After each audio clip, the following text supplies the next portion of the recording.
Hello friends, welcome back to our channel. நம்ம சேனலில் long video போட்டே ஒரு 2 மாதத்துக்கு மேலே ஆச்சு. அதுக்கு என்ன ரீசன் அப்படிங்கிறத இந்த வீடியோவில் கண்டிப்பாக சொல்ல போகிறேன். அது மட்டும் இல்லாமல் இனி எந்த மாதிரி வீடியோ போட போகிறேன் அப்படிங்கிறதையும் நான் ஷேர் பண்ணிக்கிறேன். இந்த வீடியோவில் என்ன பார்க்க போகிறோம் அப்படின்னு பார்த்திங்கன்னா, என்னோடய ஹேரை கட் பண்ண போகிறேன். எதுக்கு கட் பண்ண போகிறேன் அப்படிங்கிறத சொல்கிறேன். இப்போ ரீசெண்ட் டேஸாக ஹேர் ஃபால் ரொம்ப ஹெவி ஆயிடுச்சு. அது மட்டும் இல்லாமல் ஹேர் ரொம்ப ட்ரை ஆகுது, ஃப்ரிஸி ஆகுது. இப்போ பார்த்திங்களா எவ்வளவு சிக்கு வருதுன்னு.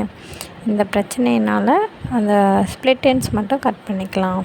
அதுக்கப்புறம் ப்ராப்பரான ஹெல்த்து, டயட்டு எல்லாமே ஃபாலோ பண்ணி நம்மளோட ஹேரை நல்லா திக்காக மாற்றலாம் அப்படிங்கிற ஒரு ஐடியாவுக்காக தான் ஹேரை கட் பண்ண போகிறேன். கொஞ்சமாக தான் கட் பண்ண போகிறேன். நான் எப்படி ஹேர் கட் பண்ணுவேன் அப்படிங்கிறத ஷேர் பண்ணுறேன். இன்ட்ரெஸ்ட் இருந்துச்சு அப்படின்னா வீடியோவை கண்டினியூவாக பாருங்கள். அப்படி இல்லை அப்படின்னா ஸ்கிப் பண்ணிக்கலாம், வேறு ஒன்றும் பிரச்சனை இல்லை.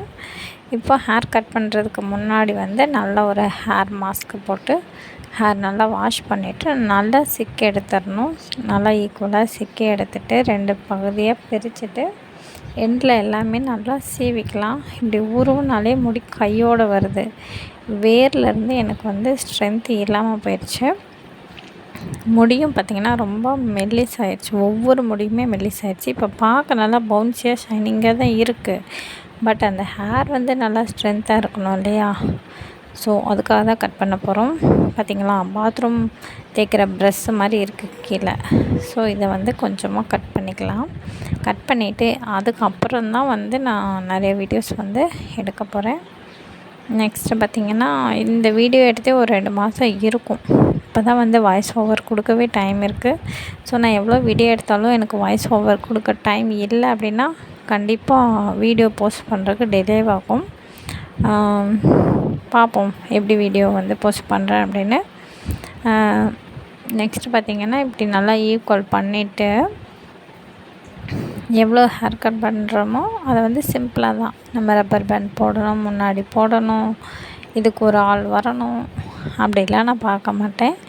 இன்னொரு திங் பார்த்திங்கன்னா, வளர்பிறையில் கட் பண்ணணும், தேய்பிறையில் கட் பண்ணணும் அப்படிங்கிறதெல்லாம் கிடையாது. நான் அதை பார்க்க மாட்டேன், ஃபாலோ பண்ண மாட்டேன். ஏன்னா நம்மளோட ஹேர் நம்மளோட ரூட்டில் தலையில் இருந்து தான் வளருது. ஸோ அதெல்லாம் பார்க்க வேண்டியதில்லை. எப்போ தோணுதோ கட் பண்ணுவேன்.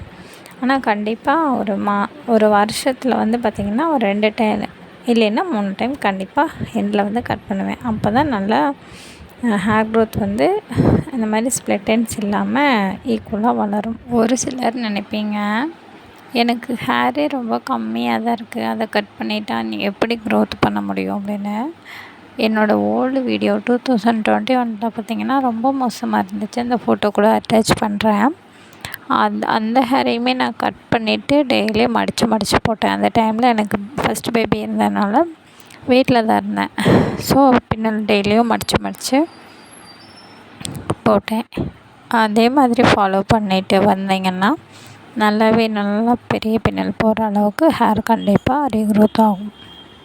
இப்போது செகண்ட் டெலிவரிக்கு அப்புறம் பார்த்திங்கன்னா திடீர்னு ஹேர் ஃபால் ரொம்ப அதிகமாகுது. ரொம்ப ஸ்ட்ரெஸ்ஸு, தூக்கம் இல்லை, நல்லா சரியாக ப்ராப்பரான டயட் கரெக்டாக ஃபாலோ பண்ண முடியல. சரி, நான் ஒவ்வொன்றும் சின்னதாக ஃபாலோ பண்ணுறது அப்பப்போ கிளிப்பிங்ஸ் எடுத்து வச்சு உங்கள் கூட கண்டிப்பாக ஷேர் பண்ணிக்கிறேன். கட் பண்ணிவிட்டு ஹேரில் நல்லா ஆயில் வச்சுட்டு பின்னல் போட்டு பார்த்தா எடிவால் மாதிரி இருக்குது. சரி பார்ப்போம், ஈக்குவலாக வளர்த்துடலாம் அப்படிங்கிற ஒரு கான்ஃபிடென்ட்டில் நம்மளே தான் மோட்டிவேட் பண்ணிக்கணும். ஏன்னா நம்மளோட ஹேர் அவ்வளோ லாஸ் ஆகி இந்த ஏஜ்லேயுமே 2 பேபி வச்சுட்டு நம்ம வளர்த்திருக்கோம் அப்படின்னா அந்த பழைய ஃபோட்டோஸ்லாம் பார்த்து நல்லா மோட்டிவேட் ஆகி வளரணும். ஓகே, இந்த வீடியோ பிடிச்சிருந்தாலும் கண்டிப்பாக லைக் பண்ணிக்கோங்க. நெக்ஸ்ட் வீடியோவில் பார்க்கலாம்.